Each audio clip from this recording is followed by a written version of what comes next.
What would a trilogy have to do to be better than Lord of the Rings? I don't know. I genuinely don't think there's anything they can do to be better than Lord of the Rings. Like, at this point, there's so much nostalgia tied to it for me as well. But even just objectively speaking, it's not a method of filmmaking that's done anymore. Where it's majority practical effects, real locations. They just don't do that anymore. Shit, even the CG in Lord of the Rings trilogy has aged really well. Most of it, not all of it, but most of it.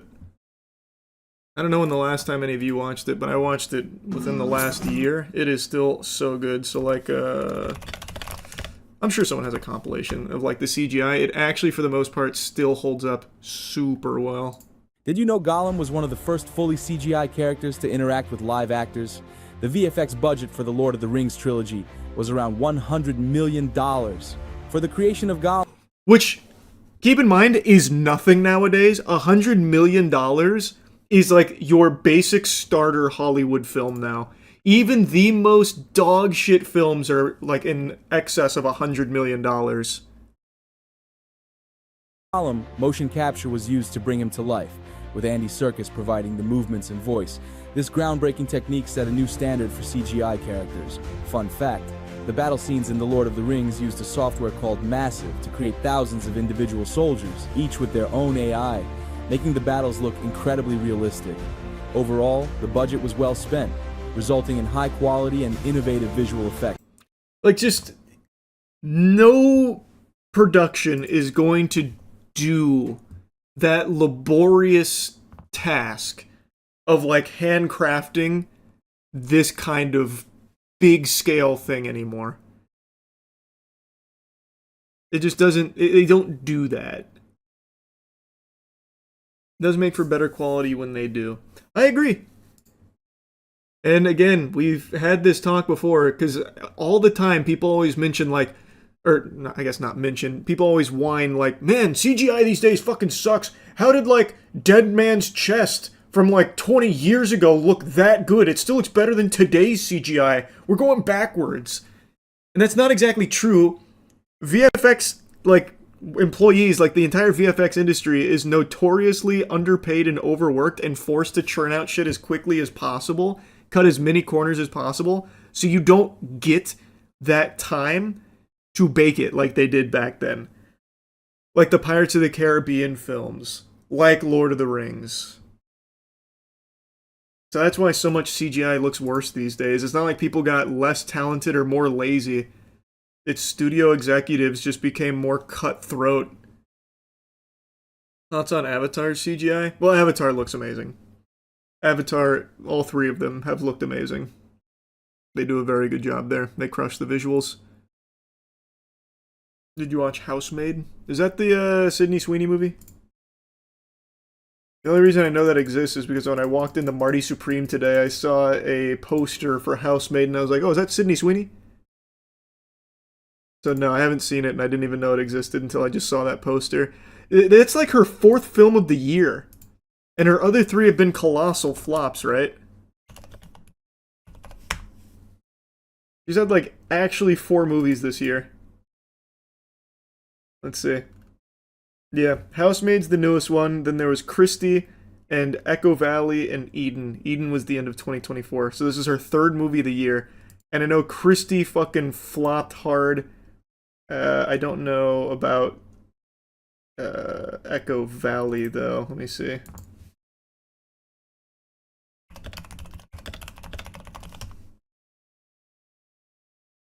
There's not even any public information on its performance here in the box office, so that probably doesn't instill a lot of confidence.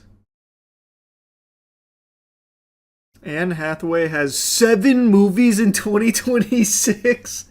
What? Holy. 2026, the Anne Hathaway takeover. Does she really? I'm gonna look that shit up right now. 7? Okay, let's see. Her upcoming films. For 2026, she's slated in Mother Mary, Devil Wears Prada 2, The Odyssey, Flowervale Street, and Verity. 5 movies. With confirmed release dates in 2026. That's pretty strong year. Can't believe they're doing a Devil Wears Prada 2. Why? Why are you surprised? They gotta dust off those legacy IP right now. Milk them for all they're worth. I'm not surprised even a little bit. That's Hollywood, baby. Who's an actor or actress you can't believe you still... Who is an actor or actress you can't believe still gets roles you can't pick Jared Leto?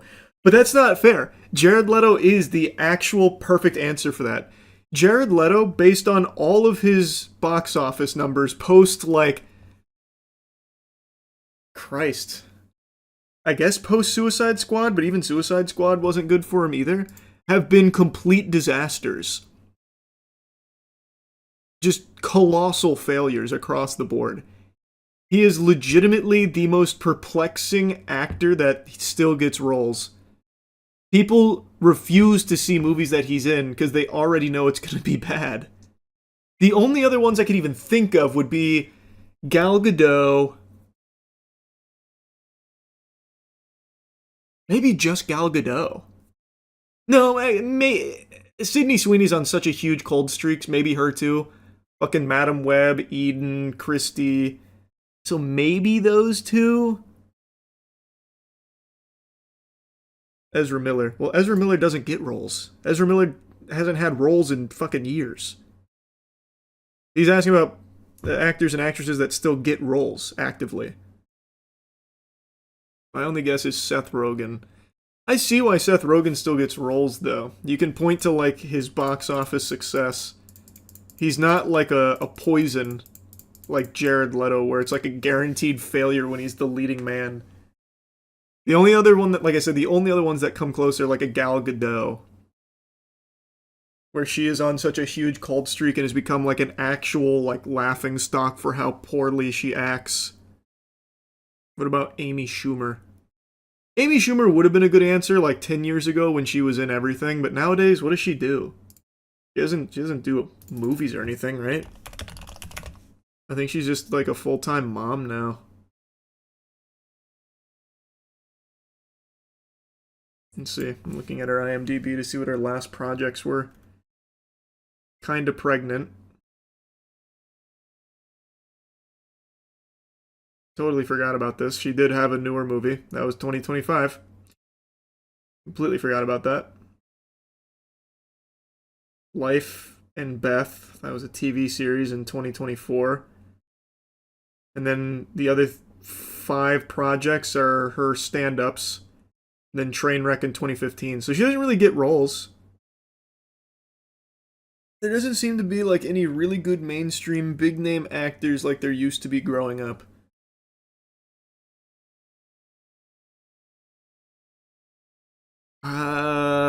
Not really true, unless you're trying to make the argument that they don't sell tickets like they used to. Because in like the early 2000s, if you put an A-list action star's name on something, you were guaranteed to put asses in seats. That's not necessarily true anymore. But like Hollywood is now mainly just like the same. We just talked about this a couple days ago. It's still like mainly just the same people recycled over and over again for like every role ever. 30-plus-year-olds for the high school roles. That's a Hollywood classic. Do they still do that? I don't think they even really do that anymore, right? Maybe they do. Euphoria. I completely forgot about Euphoria. I couldn't stand that show. I tried to give it a chance, I just did not get into it. Stranger Things Season 5, they're all like 23 and in high school. Actually, the perfect counterpoint, you're right, yeah. They do still do that. Stranger Things is in like a different area, though. They've had 5 seasons in a decade, so everyone that was there has just naturally aged. They're not doing it on purpose, per se. It's a little different, but yeah. I still love that they had Michael C. Hall play a teenager at 40 years old in Dexter. Oh, that scene is so good. Yeah. Hold on.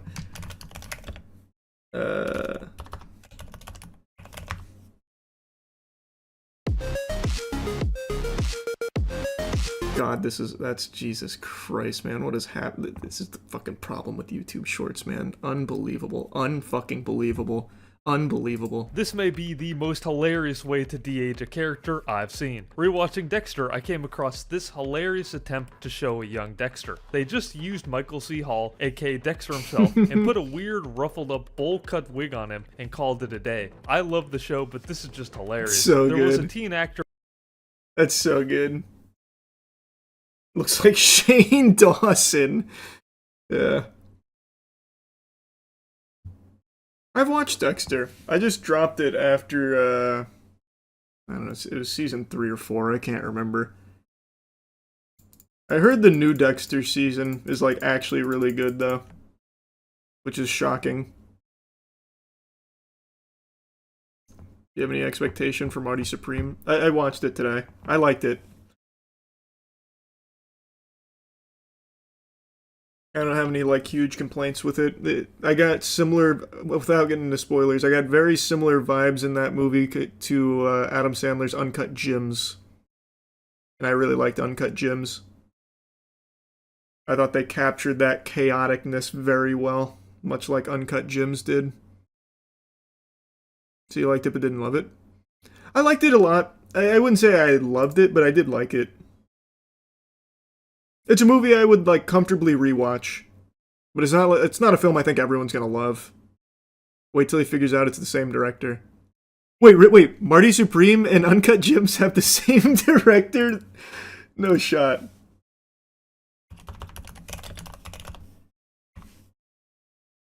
Oh, wow. What the fuck? Like I said, I knew nothing about Marty Supreme going into it other than, like, the Timothée Chalamet hype train that he was generating. Well, that's cool. It makes sense now why I got such similar vibes to Uncut Gems.